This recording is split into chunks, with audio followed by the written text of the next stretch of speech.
merci Seigneur de vous avoir gardé tout en vie et on peut encore se retrouver aujourd'hui. Donc aujourd'hui, on va parler de quelques livres. On est dans la rubrique livres et c'est vraiment, j'ai envie de dire, mon live d'action de grâce pour dire merci à Dieu pour vraiment tout ce qu'il a pu faire cette année. J'ai vraiment vu la main de Dieu cette année à tellement de niveaux que waouh, c'est juste glorieux. Je suis vraiment bénie. Si tu ne sais pas pourquoi tu le déclares, déclare-le très fort. Je suis bénie. Déclare-le tellement. J'ai envie de dire, il faut que tout ce qui est autour de toi entende et sache que tu es béni. Donc aujourd'hui, on va parler dans la rubrique livre de 3 recommandations, en tout cas que je vais partager avec vous pour commencer cette année, d'accord? Je vais partager avec vous 3 livres que j'ai l'intention de lire aussi avec les personnes que j'encadre. Donc ça va vous permettre aussi de profiter, vous qui êtes sur cette plateforme, pour vraiment pouvoir bénéficier en tout cas de ces livres-là. Ok, c'est vraiment des livres qui, pour moi, vont vous aider. Comme je disais hier, en fait, pendant un temps d'échange que j'avais avec les filles, je leur disais, les 3 premiers mois de l'année sont vraiment des mois décisifs. C'est des mois où beaucoup de choses se décident. C'est des mois où beaucoup, j'ai envie de dire, où votre année se négocie. C'est vraiment le premier trimestre de l'année où ces 3 premiers mois, si vous loupez ces 3 premiers mois, ce sera compliqué de rattraper un certain nombre de choses. Donc, c'est pas des mois où on va être dans la distraction, mais c'est vraiment des mois où vous devez vous asseoir et j'ai envie de dire poser un certain nombre de choses, mettre en place un certain nombre de choses qui vont être décisifs pour votre année 2023, qui vont vraiment shifter, vous aider à shifter véritablement dans cette année 2023. L'une des erreurs qu'on fait, c'est que souvent, les premiers mois, on ne traîne pas et c'est après mars, avril, mai qu'on se réveille et on va commencer à faire les choses. Ma sœur, les 6 premiers mois de ton année sont des mois tellement décisifs que tu ne peux pas jouer avec. Tu as 6 mois dans l'année avec lesquels, si tu joues, j'ai envie de dire, tu as jeté ton année à la poubelle. Et dans les 6 mois, les 3 premiers mois sont des mois extrêmement importants. Pourquoi? Parce que surtout le mois de janvier, c'est un mois où tu dois vraiment te poser pour avoir la feuille de route. C'est un mois où tu dois te poser pour véritablement, j'ai envie de dire, construire ou bâtir un certain nombre de choses qui vont t'aider à pouvoir négocier ton année 2023. Donc, l'une des choses avec lesquelles je vais vraiment commencer ce live, d'accord, et que j'ai fait ce matin, c'est que je me suis attelée en fait à finir de remplir, vous savez, mon journal de préparation, d'accord. Et en le remplissant, je vous assure, en finalisant son remplissage, je me suis rendu compte de quelque chose d'extrêmement important. C'est que ça me donnait une grande vue d'ensemble sur beaucoup de choses. D'accord, je ne vais pas vous montrer tout ce que j'ai rempli, mais le mien, il est vraiment bien rempli. Hein. Regardez, je vais vous montrer ça. Vous allez voir que c'est rempli, c'est rempli, c'est rempli, c'est rempli, c'est rempli. Il y a vraiment beaucoup de choses que j'ai remplies, mais je vais arriver ici, d'accord, qui est un peu, on va dire, le vision board. Vraiment, quand j'ai fini de remplir ce vision board, ça m'a vraiment donné une vue d'ensemble. Je ne sais pas si vous arrivez à voir. Ça m'a vraiment donné une vue d'ensemble des activités que je voulais faire ou alors des choses que j'avais planifiées, prévues de faire. Et en le relisant ce matin, je vous assure, ou en le remettant au propre ce matin, ça clarifie un certain nombre de choses par rapport à certaines instructions, à certaines directions que j'avais reçues et par rapport à ce que je veux faire pour mon année 2023. Et je me suis rendu compte que, waouh, ça, c'est vraiment quelque chose avec lequel vous ne devez pas jouer, d'accord?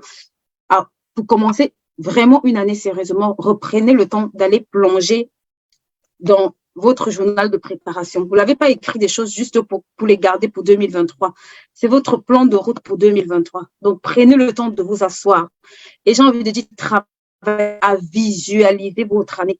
Avec ce que vous avez mis, prenez le temps de visualiser comment votre année va se dérouler. Prenez le temps de visualiser qu'est-ce que vous voulez voir cette année, qu'est-ce que vous avez planifié de faire. Et j'ai envie de dire, et de commencer à mettre des plans d'action en place. Donc, ça, c'est la première recommandation que je peux vous donner par rapport à ça.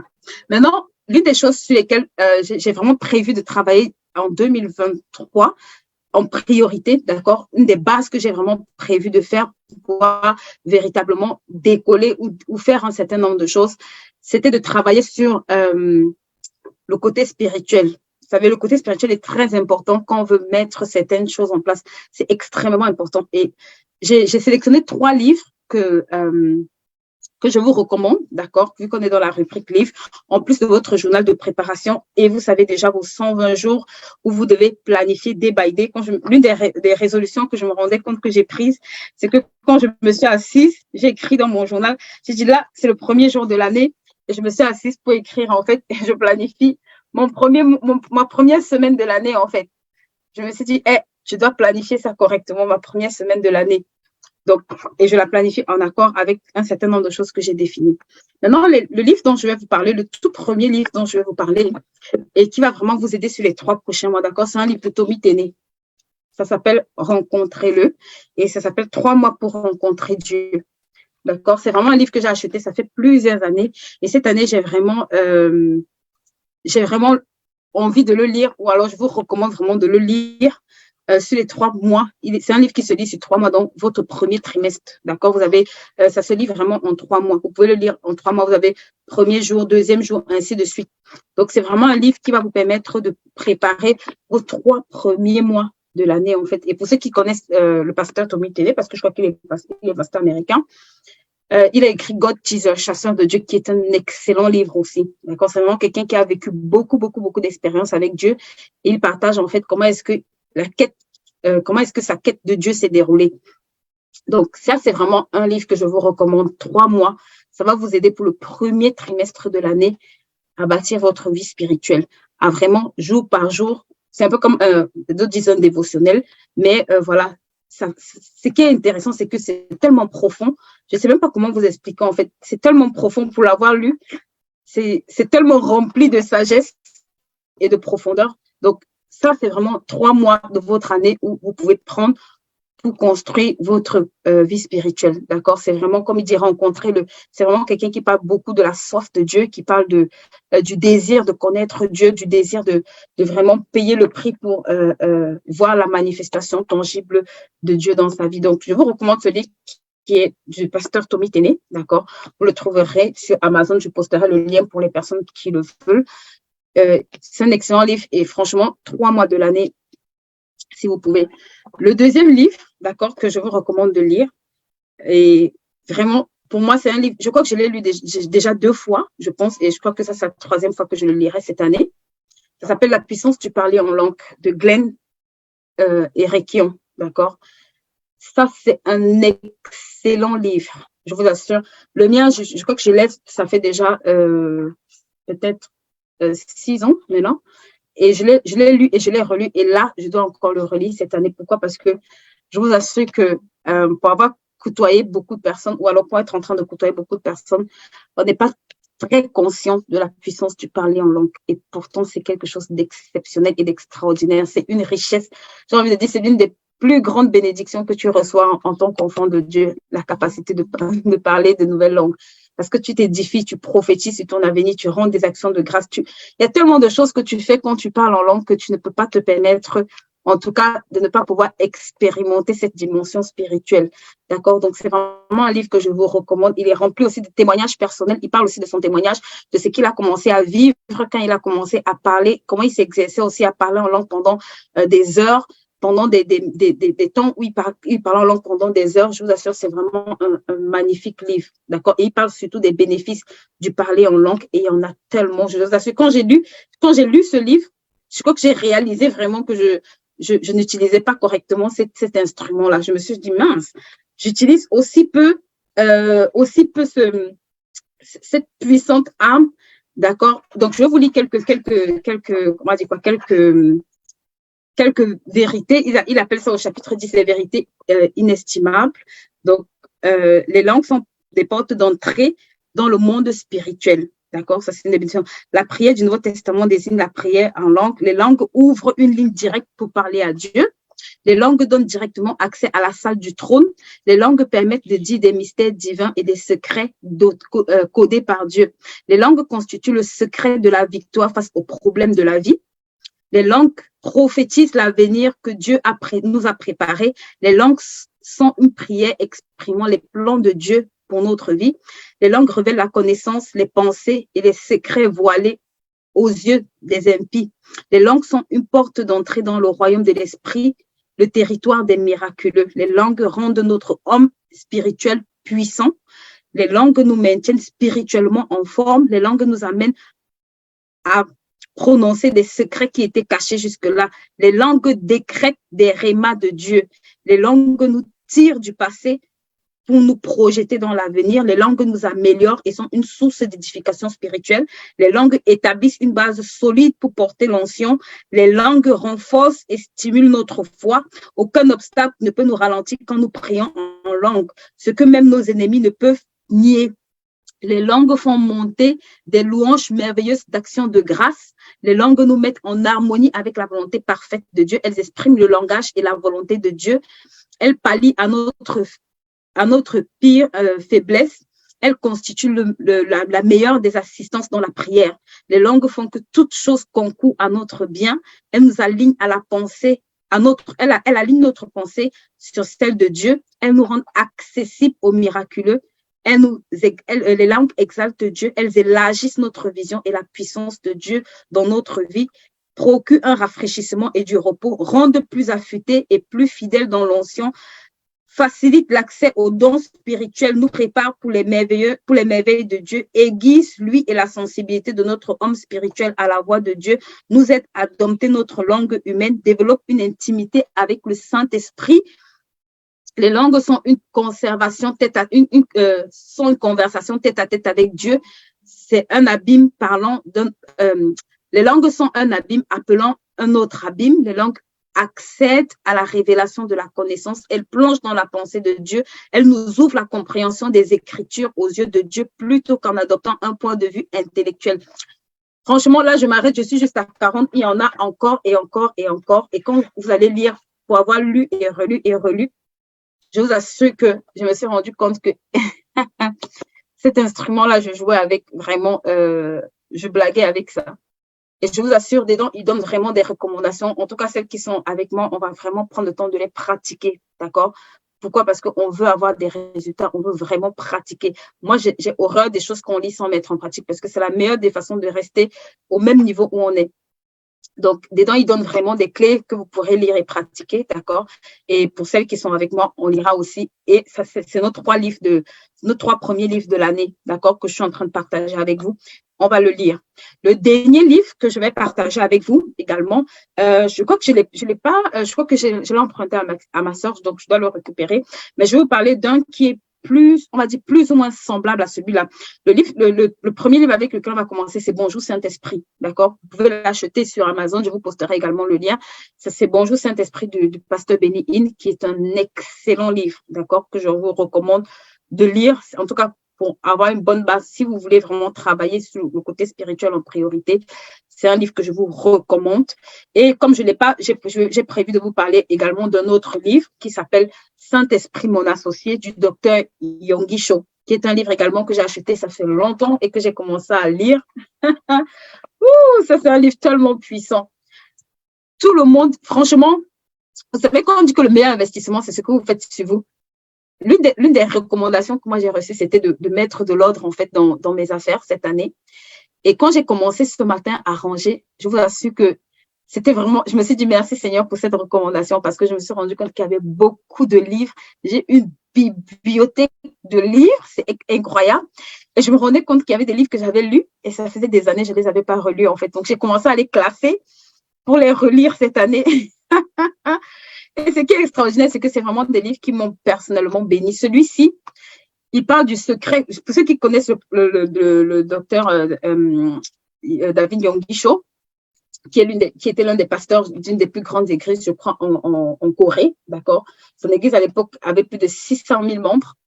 Donc, pour ceux qui connaissent son histoire, il parle en fait de comment est-ce qu'il a fait, en fait, comment est-ce qu'il a collaboré avec le Saint-Esprit pour pouvoir bâtir cette œuvre-là. Et l'une des histoires qui m'a vraiment marqué, c'est quand il raconte en fait qu'il a commencé à prier 3 fois, il priait 5 heures de temps, 3 fois par jour en fait. Et c'était vraiment une clé qui a déclenché, qui l'a amené dans une profondeur, dans une dimension en fait, avec le Seigneur. Donc vraiment, je vous recommande ce livre, Le Saint-Esprit, mon associé, c'est un excellent livre. Je vous assure, des livres que j'ai lus sur le Saint-Esprit, il y a le livre du pasteur Benny Hinn, qui pour moi sont vraiment des incontournables quand tu veux vraiment amplifier ta relation ou alors grandir dans ta relation avec le Saint-Esprit. Je trouve que c'est vraiment de très, très bons livres. D'accord?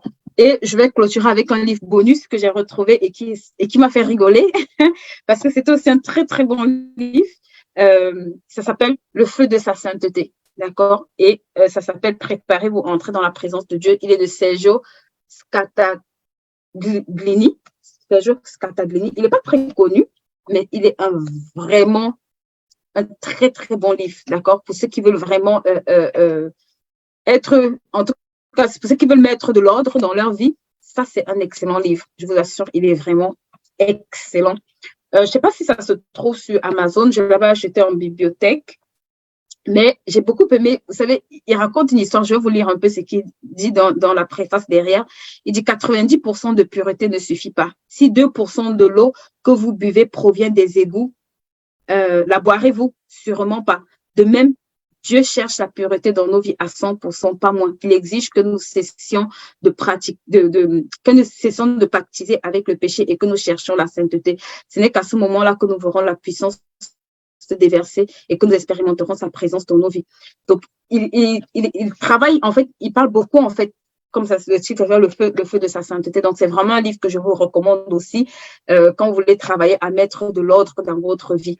Donc, voilà, ça, c'est vraiment 3 livres, en tout cas, que je vous recommande de lire, d'accord? 3 livres. Ce sont les livres que je vous recommande de lire. Et moi, ça fait partie des livres mon objectif, c'est avant mars, je dois avoir fini de lire ces 3 livres-là. Donc, et je vais également le lire avec les filles pour commencer correctement à préparer notre année 2023. Donc, attends, je vais lire les commentaires. Attends, Amélie, pourras-tu nous donner la liste de tous les ouvrages, s'il te plaît? Je vais le poster sur ma page. Je vais te poster, Francine, sur ma page. Je vais le poster, en fait. Là, vous pourrez avoir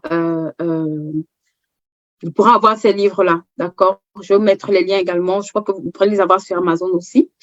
Donc, vous pourrez prendre le temps de le lire. Vraiment, moi, je commence les 3 premiers mois, vraiment, c'est des mois où tu dois poser de bonnes fondations en réalité. C'est des mois où tu dois, j'ai envie de dire, définir ton plan d'action. C'est des mois où tu dois commencer à poser des actions concrètes. Mais le plus important, en fait, c'est vraiment de commencer avec de bonnes bases. Si tu commences avec de bonnes bases, tu vas terminer avec de bonnes bases. Si tu commences avec de mauvaises bases, il y a de fortes chances aussi qu'à la fin de l'année, tu commences avec de mauvaises bases. Donc, vraiment, ça, c'est notre premier live. Première des choses que j'ai fait ce matin, j'ai commencé à visualiser ce que j'avais préparé, à réécrire ce que j'avais préparé pour mon année. J'ai commencé à mettre tout ce que j'avais prévu de faire au propre. Et je vous assure, ça m'a donné vraiment une image, j'ai envie de dire une vision, une image visuelle de ce que je veux faire, ou alors un aperçu de ce que je veux faire cette année. Vraiment, ça clarifiait ça de façon, je me suis dit, hey, ça c'est un petit bijou. Donc ça, c'était la première chose que j'ai faite. Et ensuite, la deuxième des choses, j'ai décidé de mettre de l'ordre. D'accord? Je vous recommande de commencer chaque année en décidant de mettre de l'ordre. Quel est le domaine de ta vie dans lequel cette année, tu vas mettre de l'ordre? OK? Définis le domaine par lequel tu vas commencer. Moi, j'ai décidé de mettre de l'ordre ce matin dans ma bibliothèque. Donc, après ma bibliothèque, j'ai sélectionné les livres que je vais lire, d'accord, pour vraiment amplifier cette préparation de l'année, ou bien alors pour vraiment aller chercher les clés. Et ça, pour ceux qui me suivent, je dis toujours, voilà, tu dois avoir ta direction. C'est la direction qui va t'aider, en fait, j'ai envie de dire, à bien amorcer ça. Et vraiment, les 3 premiers mois sont des mois de préparation. C'est des mois où tu ne dois pas te louper. C'est des mois où tu dois poser des actions, où tu dois définir ton plan d'action. Donc, s'il vous plaît, prenez le temps dès aujourd'hui, pour ceux qui ne l'ont pas encore fait hier, prenez le temps de préparer votre semaine. Prenez le temps de planifier. Là, je planifie les temps où je dois avoir mes temps de lecture, je planifie les temps où je dois avoir mes temps de méditation, mes temps de prière. Vous devez planifier ces choses-là. Si c'est une priorité pour vous cette année, les temps de travail, je me suis rendu compte que je planifiais ce matin mes temps de travail. Donc, vous devez vraiment travailler à faire ces choses-là. Et ensuite, pendant les prochains lâches, étape par étape, on va partager d'autres clés. Donc, ça, c'est vraiment ce que je voulais partager avec vous ce matin. Les 3 livres qu'on va utiliser, en tout cas que moi, je vais commencer à lire en début de cette année. 3 livres sur lesquels je dois m'atteler à les finir avant mars. Et je pense que peut-être pendant le live de mercredi, on verra, je partagerai avec vous les clés, comment maximiser en fait la lecture d'un livre, parce que parfois on lit, mais je me suis rendu compte que quand on lit pour lire et ça ne produit aucun résultat. Il faut que quand tu sortes d'un temps de lecture, tu aies compris quelque chose que tu dois maximiser. L'une des choses que je dis toujours, c'est que quand tu lis un livre, il faut qu'à la fin de ce livre, tu aies pris au moins, au minimum, une résolution de ce que tu as lu que tu dois mettre en pratique. Parce que si tu le lis comme un journal juste pour le feuilleter de A à Z, c'est bien, mais c'est pas utile. Parce que ton cerveau ne retiendra pas 10%. Prends une action, au moins une action, sinon 5 actions que tu vas mettre en pratique. Si 5, c'est beaucoup, commence par une action. Même si c'est juste une action. Vous savez, quand j'ai commencé à lire ce livre, La puissance du parler en langue, je crois qu'il recommandait de prier peut-être 30 minutes, si mes souvenirs sont bons, en langue par jour, un truc comme ça. Et je me rappelle que j'avais mis, je crois, un réveil. Et j'avais commencé à pratiquer, à le pratiquer pendant ce temps, en fait. C'est vraiment la clé, l'une des clés avec lesquelles je suis sortie. J'avais décidé de prendre un temps chaque jour où j'allais exclusivement parler en langue. Et je vous assure, c'était tellement puissant. Les résultats étaient clairs et nets. Donc, cette année, je vais recommencer, je vais le recommencer, d'accord? Parce qu'à force, je pense que j'ai perdu cette habitude-là. Et cette année, je vais le recommencer en le lisant. Je ne sais pas encore avec quelle autre clé je vais sortir de là, mais je vais appliquer au moins une clé que j'ai retenue là pour avancer. Donc, voilà. J'espère en tout cas que vous aurez appris beaucoup de choses pendant ce live. Sur ce mois de décembre, sur ce mois de janvier, on va lancer un bootcamp, d'accord? Booste tes finances en 2023. Ce sera notre premier événement de l'année. Pour celles qui sont intéressées, n'hésitez pas à me contacter. On mettra les informations sur la page. Je mettrai les informations sur la page d'ici cette semaine avec les dates exactes. Et c'est un événement, je pense qu'on va faire sur 5 jours. Le but, c'est vraiment booste tes finances. Tu dois booster tes finances cette année. Tes finances doivent décoller cette année. Tu dois venir prendre des clés, d'accord? Et on va également lancer la 4e session de la formation IAR, et pour celles vraiment qui sont intéressées pour des accompagnements en gestion des finances personnelles, voilà, vous pouvez nous contacter également. On va aussi lancer l'écriture du livre pour toutes les personnes qui veulent écrire. C'est des événements qui auront lieu entre janvier et février. Donc, n'hésitez pas à nous contacter si c'est quelque chose qui vous intéresse, et on se fera un plaisir d'échanger avec vous et de vous inscrire aux différentes sessions.